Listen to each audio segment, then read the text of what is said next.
अखिलेश ने मुलायम पर इस बात का दबाव डाला तो मुलायम ने सहमति का फार्मूला दिया कि अखिलेश खुद बधाई देने शिवपाल यादव के घर जाएंगे, प्रदेश अध्यक्ष का पद को उनको एक्सेप्ट करेंगे बतौर प्रदेश अध्यक्ष शिवपाल को, तभी उनको राज्य संसदीय बोर्ड का चेयरमैन बनाया जाएगा। और मुलायम ने इस बात का ऐलान करने वाले थे एक प्रेस कॉन्फ्रेंस में आकर, लेकिन किन्हीं कारणों से मुलायम ने प्रेस कॉन्फ्रेंस मुलतवी कर दी है। लेकिन अब से 1 से 1.5 घंटे के अंदर मुलायम सिंह यादव एक पत्र जारी करेंगे जो अखिलेश यादव के पास और पार्टी के दूसरे कंसर्न और स्टेक होल्डर्स के पास भेजा जाएगा, जिसमें अखिलेश को राज्य संसदीय बोर्ड के चेयरमैन के पद पर नियुक्त किया जाएगा। ब्रजेश, यही इच्छा भी थी अखिलेश की, जो वो प्रेस कॉन्फ्रेंस में जाहिर करते भी नजर आए कि आखिर परीक्षा उनकी है तो कुछ अधिकार तो उनके पास होने चाहिए कि आखिर वो किसे चाहते हैं। क्या ये माना जाए कि अब संतुष्ट होंगे, आश्वस्त होंगे अखिलेश, लेकिन शिवपाल का क्या होगा, उनके अधिकार अगर कम हो रहे हैं? देखिए, मैं शुरू से कहता आ रहा हूं कि ये दरअसल समाजवादी पार्टी में सरकार की लड़ाई नहीं है, ये यूपी गवर्नमेंट की लड़ाई नहीं है, ये विभागों के बंटवारे की लड़ाई नहीं, ये सरकार में पावर की लड़ाई नहीं है। दरअसल ये संगठन पर कमांड एंड कंट्रोल बनाने की लड़ाई है, समाजवादी पार्टी पर काबिज होने की लड़ाई है। और स्टेट में 2 बड़े स्टेक होल्डर हैं, एक का नाम शिवपाल यादव है और दूसरे का नाम अखिलेश यादव है। ये दोनों की इच्छा ये है कि समाजवादी पार्टी का जो उत्तर प्रदेश का संगठन है वो उनके कमांड एंड कंट्रोल में रहे। लिहाजा अब मुलायम के पास इस बात का विकल्प नहीं है कि इन दोनों में किसी बात पर सहमति बनाई जाए बिना किसी बंटवारे के। लिहाजा बंटवारा ही एकमात्र विकल्प था। तो जो प्रदेश अध्यक्ष के पास by default state parliamentary board के चेयरमैन का पद होता है वो अखिलेश को दे दिया गया है शिवपाल से लेकर। तो अब बंटवारा बहुत स्पष्ट है, प्रदेश अध्यक्ष शिवपाल यादव और राज्य संसदीय बोर्ड के चेयरमैन अखिलेश यादव, 13 विभागों के साथ कैबिनेट मंत्री शिवपाल यादव।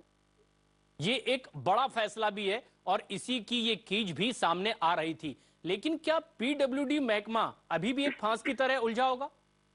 देखिए, मैंने अपने आपके साथ फोन इन करते ही पहले कहा कि किसी किस्म का कोई समझौता हो जाएगा, इन लोगों में आपस में दरार खत्म हो जाएगी, मतभेद खत्म हो जाएंगे या पहले जैसे ये फिर से एक हो जाएंगे, तो इस बात की कोई संभावना नहीं है। समाजवादी पार्टी में जिस तरह से मतभेद उजागर हो गए हैं, सड़क पर उतरकर एक दूसरे के लिए ताल ठोकी गई है, एक दूसरे के खिलाफ नारेबाजी हुई है, तो ये कोई सामान्य पॉलिटिकल क्राइसिस नहीं है, ये समाजवादी पार्टी के इमरजेंस के बाद से अब तक की बिगेस्ट पॉलिटिकल क्राइसिस है, जिसको मुलायम ने अभी टेम्परेरी दबा दिया है। मैं इस बात पर दोबारा गौर करना चाहता हूं सबको कि ये टेम्परेरी इसको दबा दिया है मुलायम सिंह यादव ने, लेकिन आगे चलकर चुनाव के बाद हो सकता है कि ये फिर उभरेगा और फिर कमांड एंड कंट्रोल पार्टी पर किसकी हो, इस बात की लड़ाई फिर से होगी। तो अब ये देखने वाली बात होगी कि इस फैसले को लेकर शिवपाल यादव कैसी प्रतिक्रिया देते हैं।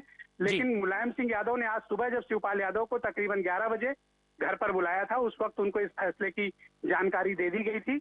लेकिन ये उम्मीद की जा रही थी कि अखिलेश के समर्थक पहले मुलायम का घर छोड़ें और अखिलेश प्रेस कॉन्फ्रेंस करके शिवपाल का स्वागत करें, उनके घर जाएं और शिवपाल को सभी विभाग वापस दें और उनको 2 विभाग और जोड़ें। तो अखिलेश ने सब कुछ कर दिया, पीडब्ल्यूडी रोक लिया।